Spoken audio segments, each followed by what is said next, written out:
Reflexão bíblica. Evangelho de João. Capítulo 12.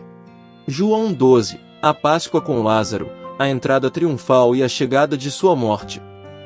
Em João 12, Maria, que morava em Betânia e era irmã de Marta e Lázaro, ungirá os pés de Jesus como símbolo para o seu sepultamento que se aproximará. No dia seguinte, ele fará sua entrada triunfal em Jerusalém e antecipará a sua própria morte. Diante dos milagres por ele realizados, haverá ainda quem não acreditasse, e ensinará quais são as consequências dos que crerem e quais são as de não crerem. Contexto histórico. Lázaro estava muito doente. Jesus foi avisado anteriormente, mas não partiu de imediato. Mostrando todo o seu carinho, amor e compaixão, trouxe Lázaro de volta dos mortos com uma impressionante demonstração de poder, deixando claro que ele é o escolhido e tem total poder sobre todas as coisas, até mesmo da morte e da vida. Os fariseus furiosos montam um plano para matarem Jesus e também a Lázaro, que era o testemunho vivo da obra do Senhor. Acompanhe a seguir o estudo de todos os versículos de João 12. Versículos 1 ao 11. A unção de Jesus feita amorosamente por Maria, de Betânia, prenunciou a iminente prisão, julgamento, condenação, crucificação e sepultamento do Mestre. O relato está estreitamente vinculado à ressurreição de Lázaro, cuja presença serviu como prova do poder de Jesus para operar milagres, e assim, alimentou também a hostilidade dos líderes judeus para com Jesus. Além disso, a unção também revelou o antagonismo de Judas em relação a Cristo, versos 4 a 8. Enquanto apenas o versículo 3 é dedicado ao ato devocional de Maria, 5 trechos falam da objeção de Judas e da censura que Jesus lhe faz, versos 4 a 8. Versículos 1 ao 25. 6 dias antes da Páscoa, veio Jesus a Betânia, onde estava Lázaro, o que estivera morto, e a quem ele ressuscitara dos mortos. Fizeram-lhe ali uma ceia, e Marta servia, mas Lázaro era um dos que estavam à mesa com ele. Então, Maria, tomando uma libra de unguento de nardo puro, caríssimo, ungiu os pés de Jesus, e limpou os pés com os seus cabelos, e a casa se encheu com o cheiro do unguento. Então, disse um dos seus discípulos, Judas Iscariotes, filho de Simão, aquele que o havia de trair: por que não se vendeu este unguento por 300 denários, e não se deu aos pobres? Então ele disse isso não pelo cuidado que tivesse dos pobres, mas porque era ladrão, e tinha bolsa, e subtraía o que nela foi colocado. Disse, pois, Jesus, deixe-a sozinha. Para o dia do meu sepultamento o tem guardado. Porque os pobres sempre os tendes convosco, mas a mim nem sempre me tendes. Portanto, muita gente dos judeus soube que ele estava ali, e eles foram, não só por causa de Jesus, mas também para ver a Lázaro, a quem ele ressuscitara dos mortos. Mas os principais sacerdotes consultaram como poderiam também matar a Lázaro. Porque por causa dele muitos dos judeus se afastaram, e creram em Jesus. No dia seguinte, a grande multidão que tinha vindo à festa, ouvindo dizer que Jesus vinha a Jerusalém, tomaram ramos de palmeiras, e saíram-lhe ao encontro, e clamavam, Hosana! Abençoado é o Rei de Israel que vem em nome do Senhor. E Jesus, tendo encontrado um jumentinho, assentou-se sobre ele, como está escrito: Não temas, filha de Sião, eis que o teu rei vem, assentado sobre um potro de jumenta. Os seus discípulos, porém, a princípio não entenderam essas coisas, mas, quando Jesus foi glorificado, então eles se lembraram de que estas coisas estavam escritas a respeito dele, e que eles tinham feito essas coisas para ele. A multidão, pois, que estava com ele quando chamou a Lázaro para fora da sepultura, testemunhava que ele o ressuscitara dos mortos. Por causa disso, também a multidão lhe saiu ao encontro, porque eles tinham ouvido que ele fizera este milagre. Disseram, então, os fariseus entre si: percebestes que nada conseguis fazer? Eis que o mundo vai após ele.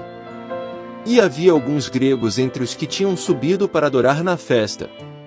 Estes, pois, vieram a Filipe, que era de Betsaida da Galileia, e rogaram-lhe, dizendo: Senhor, queríamos ver a Jesus. Filipe veio e contou para André, e novamente André e Filipe disseram a Jesus. E Jesus lhes respondeu, dizendo: É chegada a hora em que o Filho do Homem será glorificado. Na verdade eu vos digo, se o grão de trigo, caindo na terra, não morrer, permanece só, mas, se morrer, dá muito fruto. Quem ama a sua vida perdê-la-á, e quem neste mundo odeia a sua vida, guardá-la-á para a vida eterna. Versículo 1. Jesus passa a Páscoa com Lázaro. Sobre essa Páscoa, ver notas em João 11 verso 55. 6 dias antes da Páscoa muito provavelmente se refere ao Shabat, que começava ao pôr do sol da sexta-feira. Versículo 2. Jesus ceia com eles. Ceia, grego deipnon, diz respeito à principal refeição do dia, que era feita normalmente ao cair da tarde. Lucas 14 verso 12. O termo pode também se referir a um banquete festivo, Mateus 23 verso 6, Marcos 6 verso 21. Ele é usado mais tarde para a última ceia, João 13 verso 2, João 21 verso 20. Estavam à mesa, reclinados com ele, pode indicar um banquete em vez de uma refeição regular. Versículo 3. Maria unge a Jesus. 1 libra ou metade de 1 litro era uma grande quantidade de unguento de nardo puro, caríssimo. O nardo puro era importado do norte da Índia e usado pelos romanos para ungir a cabeça. Os evangelhos sinóticos indicam que o perfume estava em um frasco de alabastro, Mateus 26 verso 7. Cuidar dos pés de um convidado era o trabalho dos servos, João 1 verso 27, João 13 verso 5, de modo que as ações de Maria revelam humildade e devoção. É notável que ela tenha enxugado os pés de Jesus com os seus cabelos, uma vez que as mulheres judaicas raramente soltavam o cabelo em público. Versículos 4 e 5. Judas Iscariotes. Um total de 300 denários representa atualmente o equivalente a 1 ano de salário, ver nota em João 6 verso 7. Isso era muito dinheiro para um frasco de perfume e muito dinheiro para se desperdiçar, quebrando-se o frasco, como Judas observou. Versículos 6 e 7. A real intenção.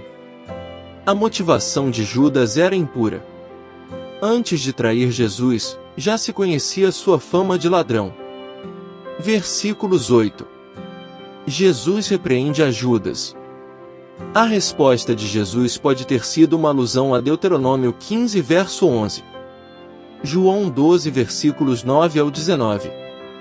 A entrada triunfal de Jesus, com as pessoas acenando ramos de palmeiras para saudá-lo, é comemorada na tradição cristã como o Domingo de Ramos. Ao entrar em Jerusalém montado em um jumentinho, Jesus cumpriu a escritura do Antigo Testamento, Zacarias 9 verso 9, ver Salmo 118 versos 25 e 26.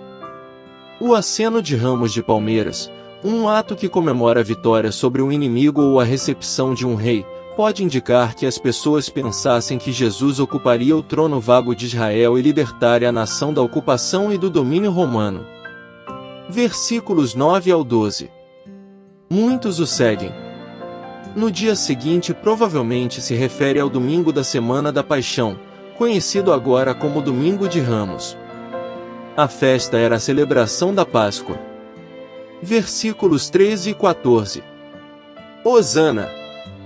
Ramos de palmeiras eram um símbolo nacional judaico. O povo saudou Jesus como rei davídico de Salmo 118 verso 26, compare com Mateus 21 versos 4 ao 9. O Salmo 118 fazia parte do Aleu, Salmo 113, Salmo 118, cantado pelo coral do templo nas principais festas judaicas. Versículos 15 ao 18. Os discípulos não entendem a profecia.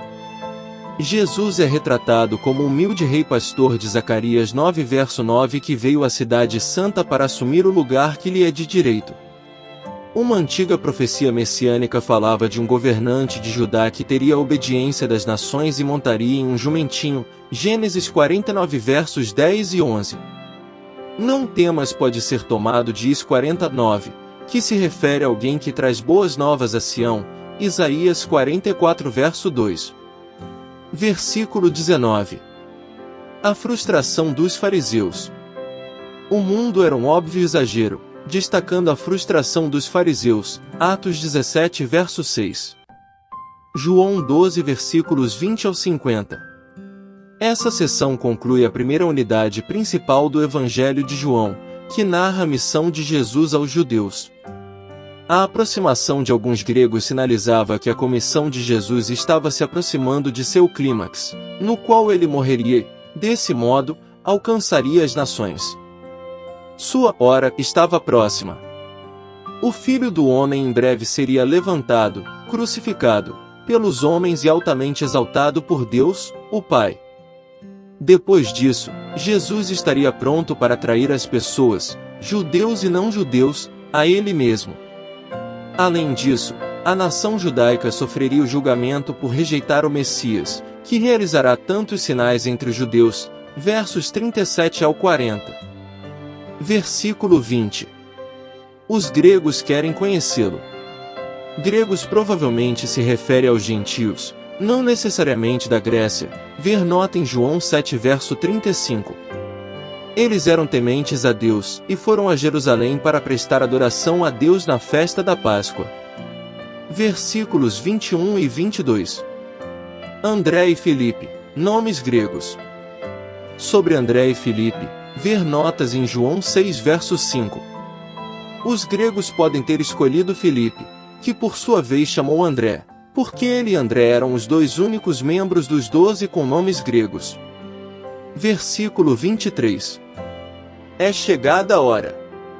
Sobre a hora de Jesus, ver nota em João 2 verso 4. Versículo 24. Se morrer, dará muito fruto.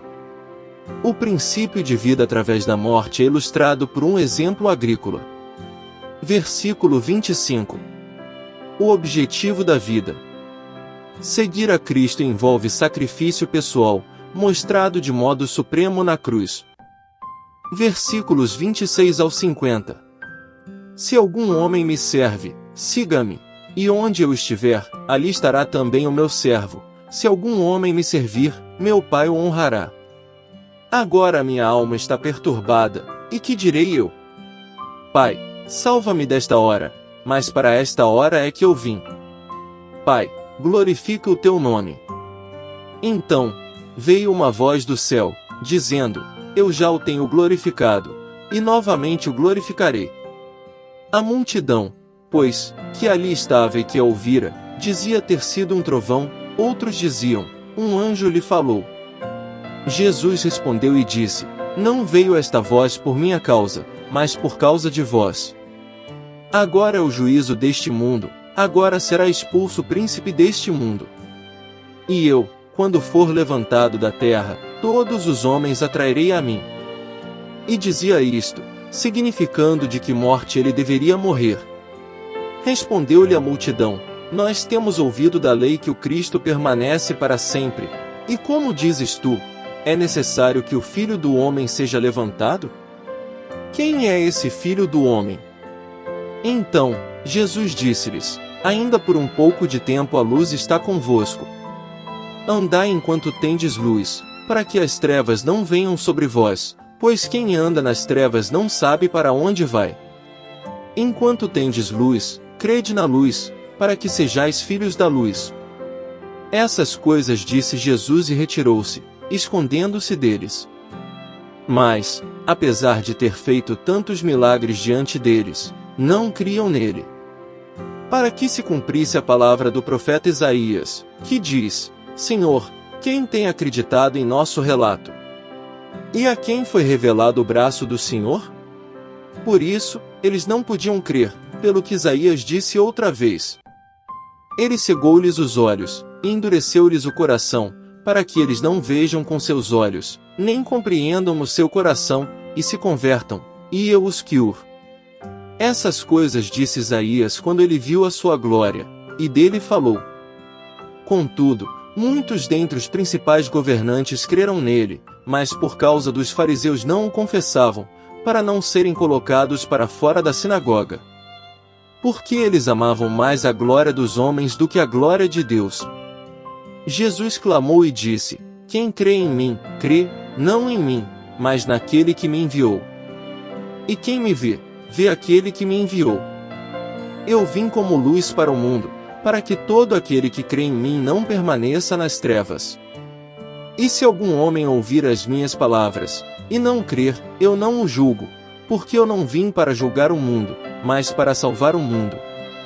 Quem me rejeitar, e não receber as minhas palavras, já tem quem o julgue. A palavra que eu tenho falado, essa o julgará no último dia.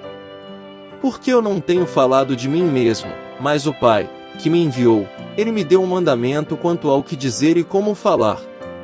E sei que o seu mandamento é vida eterna, portanto, as coisas que eu digo, conforme me disse o Pai, assim eu digo.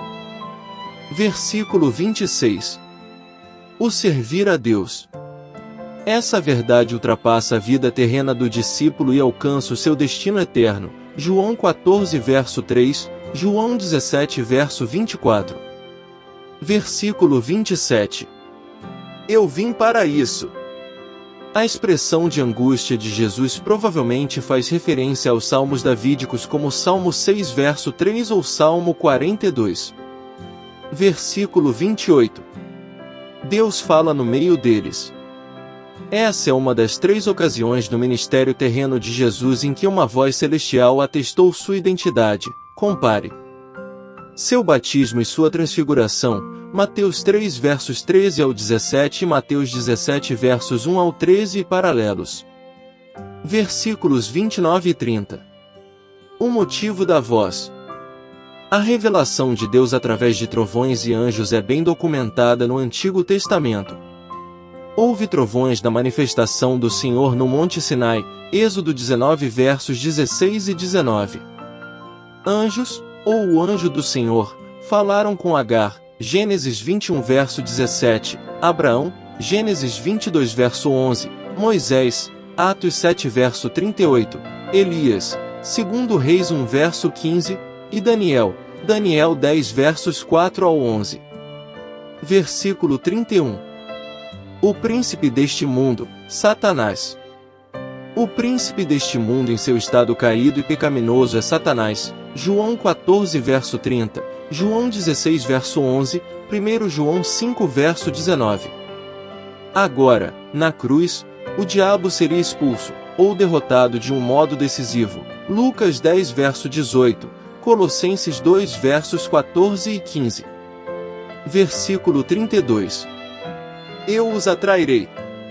Esse dito bastante explícito de ser levantado completa as referências anteriores em João 3 verso 14, ver nota, e João 8 verso 28.